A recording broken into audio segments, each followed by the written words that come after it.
Après qu'une pandémie mortelle ait anéanti toute l'humanité, un homme et une femme seuls survivants ont donné naissance à un enfant. Ils pensaient que c'était la fin de l'histoire, mais d'autres survivants ont bientôt refait surface. 6 ans ont passé depuis le début de la pandémie. Ce jour-là, Nick part chercher de la nourriture, mais il heurte quelque chose en chemin. Quand il descend pour vérifier, il est pris de panique. Un puma gîte sur le sol. Attention, ce puma n'est pas anodin. Il réapparaîtra plus tard dans l'histoire. Le puma semble au bord de la mort. Nick veut abréger ses souffrances, mais un bruit surgit de la forêt. Il lève les yeux et voit une fille inconnue. Nick se met à la suivre instinctivement. C'est la première survivante qu'il croise en des années. La fille finit par s'arrêter. Elle le fixe sans dire un mot, prête à se défendre, craignant une attaque. Pour la rassurer, Nick garde ses distances et dit qu'il n'a pas de mauvaises intentions. Il lui propose nourriture et abri. Mais la fille semble marquée par un passé douloureux. Elle refuse et repart sans un mot.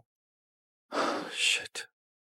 Déçu, Nick retourne à sa voiture, mais le puma a disparu. C'est étrange, inquiétant. Aurait-il été traîné par un autre animal? Nick remonte dans sa voiture sur ses gardes. Il s'inquiète pour la fille jusqu'à ce qu'elle réapparaisse dans la forêt. Il lui lance rapidement une pomme, car dans ce monde rien n'est plus précieux que la nourriture. Ce geste semble la rassurer. Elle grimpe sans mot, dire à l'arrière du véhicule. Elle accepte finalement l'aide de Nick. De retour chez lui, sa femme s'occupe de leurs 2 enfants turbulentes.